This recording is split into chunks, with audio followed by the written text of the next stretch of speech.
आज के मेहमान क्रम में हम आपकी मुलाकात एक ऐसे किसान से करवाने जा रहे हैं जिनके अनुभव से निश्चित तौर पे आपको लाभ होगा। और ये एक ऐसे युवा किसान हैं जो जैविक खेती करते हैं और जैविक खेती के साथ साथ ये जैविक उत्पादन करके उनका बाजार में विक्रय भी करते हैं। ये हैं श्री भीष्म राय जी, जो जाल्टा छापर बस्ती के रहने वाले हैं और जैविक खेती करते हुए ये लगातार उन्नति कर रहे हैं। तो श्री भीष्म राय जी, आपको आकाशवाणी छिंदवाड़ा की ओर से, सभी किसान भाइयों की ओर से हमारी राम राम। राम राम जी, धन्यवाद। थोड़ा आप जोर से बोले। हाँ, राम राम जी, धन्यवाद। भीष्म राय जी, हम ये जानना चाहेंगे कि आप जैविक खेती करते हैं जी। तो जैविक खेती के लिए आपने कितने एकड़ में अपना उत्पादन ले रखा है? इसमें सर हमने 2.5 एकड़ में उत्पादन को किया है, 1 हेक्टेयर जमीन में जी। और शुरुआत में थोड़ी सी परेशानियों का सामना करना पड़ा था जी, क्योंकि हर कोई एक पुराने रासायनिक खाद में डालने में ढला हुआ था जी। तो केचुआ खाद बनाना, बर्मी कंपोस्ट बनाना, बेड बनाना, तो ये थोड़ा सा परिश्रम का कारण बना। लेकिन उसके उत्पादन बढ़े तो फिर लोगों ने उसको आजमाया और उपयोग किया जी। तो मुझे जब देखा तो लोगों ने कहा कि ये प्रैक्टिकल है तो इसको अपनाना चाहिए जी। तो धीरे धीरे मुझे कृषि विभाग का सहयोग, अधिकारियों का मार्गदर्शन जी मिलता गया और अच्छे किसान जो बाहर जो करते हैं वो भी देखा तो फिर धीरे धीरे निरंतर अभ्यास होने लगा जी और फिर कृषि में उत्पादन बढ़ने लगा। जी जी सर। आमतौर पे जो हमारे रासायनिक खेती वगैरह करते हैं जो किसान भाई जी, वो व्यवसाय की दृष्टि को लाभ में लेकर अपनी रासायनिक खेती को करते हैं जी। और आपने जो एक शुरुआत की है जैविक खेती की, तो निश्चित तौर पे जैविक उत्पादन को लेकर आपको कई तरह की परेशानी आई होगी, जैसे जमीन को बेहतर ढंग से पहले जैविक रूप में तैयार करना, जो उनमें पुराने रासायनिक तत्व वगैरह पड़े होंगे उनको बिल्कुल निकालना, जैविक मिट्टी तैयार करना, जैविक बीजों को आप कहाँ से लाते हैं और जैविक फसल कौन कौन सी आप अपने खेतों में लेते हैं, ये भी आप विस्तार से बताइए। इसमें सर हमने सबसे पहले तो खेत को प्लाव किया जी। जब खरपतवार हमारा खत्म हुआ, खेत का मिट्टी का पलटीकरण हुआ जी, तो उसमें हमें वैज्ञानिक जो है कृषि विभाग चंदनगांव से जी बताया गया कि अब वो उपजाऊ हो गई जमीन, उसमें ह्यूमस बन गया है जी। तो फिर हमने जैविक का जो बीज होता है जी वो हमने कृषि विभाग से लिया जी। कृषि विभाग से बीज लिया तो हमने पहले उसको सीरी विधि से बोया जी, 8 इंच की दूरी पे और उसका फिर जब प्रथम वर्ष हमें 35 कुंटल उत्पादन मिला जी, तो हमें लगा कि ये विधि अच्छी है और इसमें हमारा जो है जैविक उत्पाद जो हमने अपने घर में जो मटका खाद होती है, सिंग खाद है जी, जी, और जैविक में केचुआ खाद है जी, तो नाडेप से ये जो सब चीजों का हमने समावेश किया उसमें। ये जो 35 क्विंटल उत्पादन आपको मिला, ये गेहूं का मिला? जी सर, गेहूं का जी जी जी। तो फिर धीरे धीरे हमने 2.5 एकड़ में किया इसको जी, और बाकी खेत में करने के लिए हमने एक्चुअली और लोगों से चर्चा किया जी। तो हमारा जो खेत है काफी दूर होता है घर से जी, तो वहाँ पर थोड़ा सा नदी का जाने आने का आवागमन का रास्ता भी बंद था जी, तो हमने सड़क जो है ग्राम के कृषकों ने मिलकर उसमें पत्थर मिट्टी डाल के श्रम करके उसको बनाया जी जी। फिर आज धीरे धीरे आना जाना खेत तक सुविधाजनक हो गया। और सबसे बड़ी चीज होती है कि सब्जी को मंडी लाना, फसल को लाना, तो वो थोड़ा सा कठिनाइयों का सामना करना था जी। तो नदी को तैर कर पार करते थे जी। तो धीरे धीरे हमने सरकार की योजनाओं का लाभ लेना शुरू किया जी, और कृषि विभाग का हम सदैव ऋणी हैं, उनके मार्गदर्शन से हमारा जो है विकास संभव हुआ है जी, और हम उनके बताए निर्देशों का पालन करते हैं जी। अच्छा, ये बताइए कि जैविक उत्पादन जो आप लेते हैं जी, किस तरह की अपनी अनाज फसलों को लेते हैं, किस तरह की सब्जियां वगैरह आप अपने खेतों से लेते हैं जी, और उनका बाजार आप कहाँ ढूंढते हैं?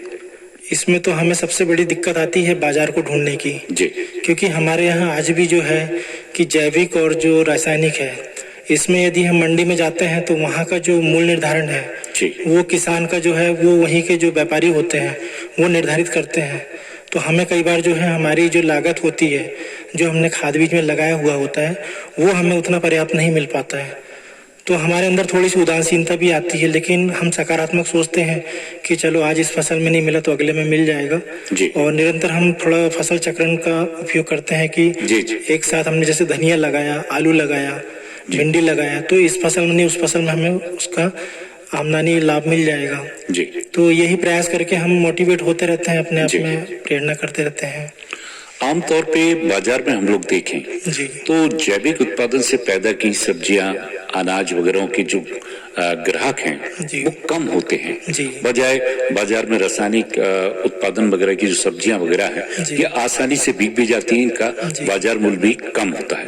पर जैविक तरीके से जो उत्पादन हम लोग लेते हैं उससे हमारी लागत बढ़ जाती है। तो लागत बढ़ने की स्थिति में आप चाहेंगे कि आपको बेहतर बाजार मिले, बेहतर आपको इसका लाभ मिले, तो इसके लिए ग्राहकों की तलाश आप कैसे करते हैं? इसमें जो शिक्षित वर्ग होते हैं वो समझते हैं कि जैविक से साइड इफेक्ट नहीं होते जी, और शरीर में जो बीमारियां हैं वो रासायनिक खाद से ज्यादा बढ़ रही हैं जी। तो मैंने एक बार मनोवैज्ञानिक से भी चर्चाएं की थी कि किसान निराश होकर आत्महत्या क्यों करता है।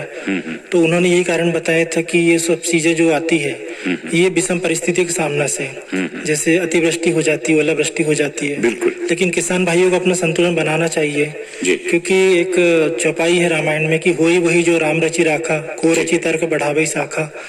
तो जो भगवान ने रचना रखी है प्रकृति का हम अपने आप में कंट्रोल नहीं कर सकते, लेकिन प्रकृति जो है वो संतुलन बनाती है। तो यदि बारिश होगी तो अच्छी फसल होगी, अच्छी ठंड भी होगी तो फसल अच्छी होगी, और प्रकृति कभी ओला देती है तो कभी बारिश देती है तो कभी गर्मी देती है, लेकिन फसल भी होता है तो किसान के लिए ही होता है। तो हम लाभ हानि जीवन मरण यह सब विधाता के हाथ में समझे और हम सकारात्मक रहें, आत्महत्या के प्रयास न करें। किसान भाइयों से निवेदन है मेरा भी कि हम आज नहीं तो कल सफल होते हैं। किसान एक ऐसा है जो देश का जवान और एक देश का किसान ये हमेशा तैनात रहता है। बिल्कुल, और बहुत अच्छी बात आपने कही है। अच्छा, हम ये जानना चाहेंगे कि 2.5 एकड़ जो आपका खेत है या जिसमें आप जैविक खेती वगैरह का उत्पादन करते हैं, तो कोशिश आपकी ये रहती कि पूर्णतः 100% ये जैविक उत्पादन हमें मिले।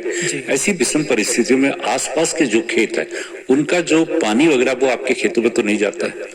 कई बार होता है कि जैसे कि उनकी पाइपलाइन हमारे खेतों से गई हुई है जी। अब यदि अचानक कभी कोई पाइपलाइन खुल जाती है तो वो आकस्मिक एक कहना चाहिए कि कारण हो जाता है।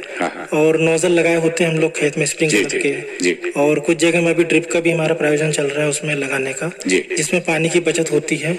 और उसमें हम साथ में जो है रासायनिक दवाइयां न डाल के उसमें जैविक दवाइयां डाल सकते हैं। और कई जगह में क्या होता है कि स्प्रे से ही कीट पतंगे जो है वो नष्ट हो जाते हैं, तो ये कीट नियंत्रण का भी काम करता है।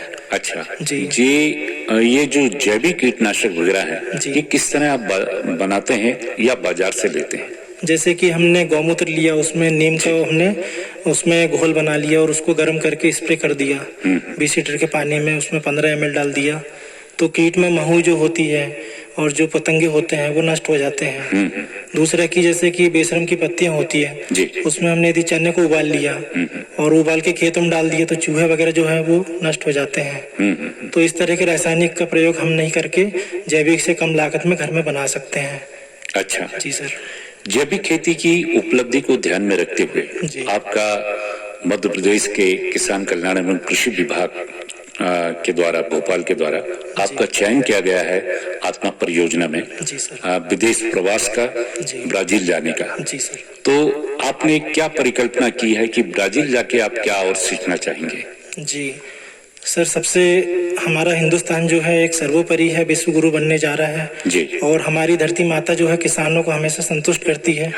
तो यहाँ की जो हमारी कहना चाहिए कि जो कार्य करने की शक्ति है, जो हमारा एक इनोवेशन है, आविष्कार है, हम इसको वहाँ विदेशों में प्रचार प्रसार करेंगे और वहाँ जो नई तकनीक होती है उसका हम वहाँ संग्रह करके प्रशिक्षण लेकर कुछ चीजों को हम अपने भारत देश में जो अच्छाइयाँ हैं उनको ले आएंगे, बुराई को वहीं छोड़ देंगे जी।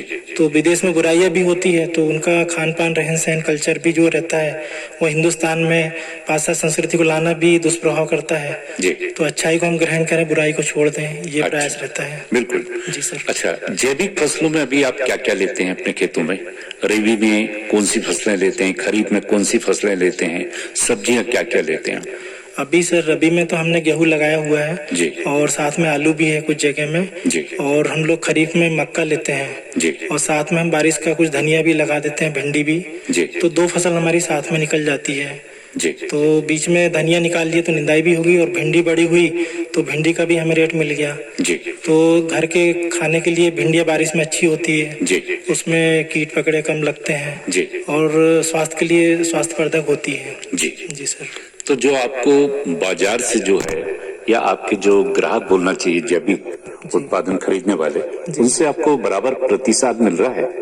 कई बार होता है कि उनके साथ हमारा थोड़ा सा वार्तालाप लंबा हो जाता है जी। जैसे एक दूध बेचने में परेशानी है लेकिन दारू बेचने में परेशानी नहीं होती है। इसी तरह से समस्या ये है कि कोई कहता है कि कैसे है कि जैविक हम मान लें। आजकल तो जैविक बोलकर लोग बेच देते हैं। तो हमने कहा कि आप खेत आकर देखिए और उस मिट्टी को ले जाके आप लेबोरेटरी में परीक्षण कीजिए।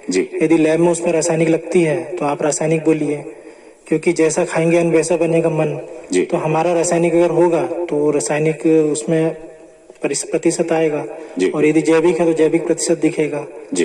तो कई बार आते हैं कुछ किसान जो हैं हमसे जुड़े हुए या कुछ ग्राहक जो होते हैं वो लोग देखते हैं आकर खेतों को तो उन्हें प्रसन्नता मिलती है कि चलो जो बोलते हैं सच है ये जी। और जो दिखता है तो वो समझ में आता है उन्हें कि ये सही में है। जी सर।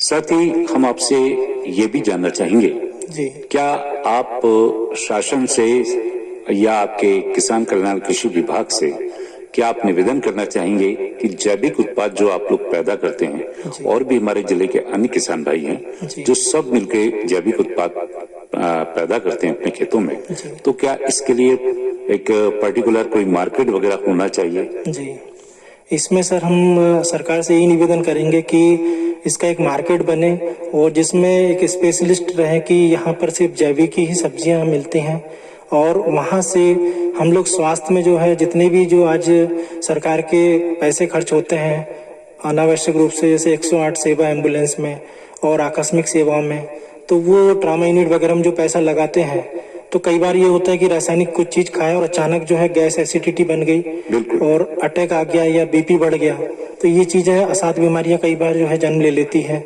तो हम किसान भाई सभी एक साथ जैविक खेती को अपनाएं और शासन सरकार से निवेदन करें कि हमें एक बाजार दिया जाए, मंडी, जहां हम लोग जो है जैविक उत्पाद बेच सकें सब्जियों को और उसका रेट निर्धारण हो सके और किसान को उसका उचित मूल्य मिल सके जिससे उसकी लागत निकल सके और उनके परिवार का भी पालन पोषण चल सके। और सरकार की जो बचत है, जैसे आज लिखा होता है कि शराब स्वास्थ्य के लिए हानिकारक है, तंबाकू स्वास्थ्य के लिए हानिकारक है, लेकिन फिर भी क्या होता है लोग उसको खाते हैं पीते हैं। लेकिन जैविक सब्जी में दूध में यदि मान लीजिए है तो उसको लोग कहते हैं कि इसमें पानी मिला है या इसमें रासायनिक है, तो ये थोड़ी सी नकारात्मक सोच आती है तो उससे किसान नर्वस होता है। तो आपका ये मानना है कि हमेशा जो है अच्छी बातें सोचे लोग, जैविक जो उत्पाद वगैरह आप पैदा करते हैं उस पर शक ना करें। जी सर, बिल्कुल। हमारे बहुत से युवा जो आज नौकरी के लिए शहरों की ओर पलायन कर जाते हैं, जबकि परंपरागत उनकी खेती है, शासन की तरफ से भी बहुत सारी योजनाओं का लाभ दिया जा रहा है किसानों को, तो ऐसे किसानों से आप क्या कहना चाहेंगे कि वो जैविक खेती करें और थोड़ी थोड़ी मात्रा में करें, तो आप क्या कहना चाहते हैं किसानों से? किसान भाइयों से यही निवेदन है और नई पीढ़ी से यही निवेदन है हमारा कि हम कृषि को एक लाभ का धंधा बनाएं और आज के समय में एक फैक्ट्री है, क्योंकि एक जो अनाज है वो उत्पादन सिर्फ खेत में ही हो सकता, किसी फैक्ट्री में नहीं हो सकता। हम यदि एक मक्के का बीज बोते हैं तो हमें प्रकृति जो है भगवान एक भुट्टे में हमें 250-300 दाने देते हैं और वो जब 4 माह में मिलते हैं तो ये परिवार में पशु पक्षी प्रकृति व्यक्ति सभी के लिए ये जरूरी होता है अनाज अन्न, और उसी के माध्यम से ही हम फिर उसके जो है जो भी उत्पाद है, रोटी है, उसके दलिया है, जो भी हम खाना चाहते हैं तो भगवान हमें जो है प्रकृति से देते हैं। तो हम क्यों ना जो है एक कैरियर के रूप में जो किसान भाई के और जो बच्चे आज की नई पीढ़ी के हैं, जो युवा भटक रहे हैं बेरोजगारी के लिए कि हमें रोजगार नहीं है, तो यदि हमारे पास 1 हेक्टेयर जमीन भी है तो हम उससे अपने कैरियर बना सकते हैं। उसमें कुछ स्तर पर दूध डेयरी, कुछ स्तर पर हमारा जो जैविक कृषि साग सब्जी, कुछ में हम जो है रबी और खरीफ की फसल जैसे मक्का है, गेहूं है, इन फसलों से हम अपना परिवार का जीविकापार्जन का संसाधन जुटा सकते हैं। और बाहर जो प्राइवेट कंपनी में हम काम करने की सोचते हैं या हमारा कई बार रहता है कि हमें बेरोजगारी की समस्या है और सरकार नौकरी नहीं दे रही है, तो हम अपने खुद के रोजगार देके अपनी पत्नियां या अपने घर में जो गृहिणी हैं और माताएं बहनें हैं उनको भी सहयोगी बना सकते हैं। अच्छी खाद बीज डालने में उनको भी प्रशिक्षित करके और खेत तक अपने संसाधन जुटाकर। सरकार से यही निवेदन है कि कृषि को इतना प्रशिक्षित कर दीजिए कि 85% जो कृषि क्षेत्र है आज भारत देश में वो बढ़ते जा रहा है। और भगवान जो है प्रकृति के साथ संतुलन बनाकर किसान को इतनी मात्रा में उत्पादन दे रहे हैं। अभी देखिए हाल ही में जो वर्षा हुई है किसानों के हित में हुई है। और भगवान जो है चिंता करते हैं सभी की, तो हम सिर्फ मेहनत कर रहे हैं, कर्म करते रहें, फल की चिंता ना करें और सकारात्मक रहे, यही निवेदन है। चलिए, बहुत अच्छी आपने बातें की हमारे युवा किसानों के लिए और भी किसानों के लिए कि थोड़ी थोड़ी जमीन, अगर आपके पास 10 एकड़ है तो कम से कम 2 एकड़ में आप शुरुआत करें जैविक खेती की।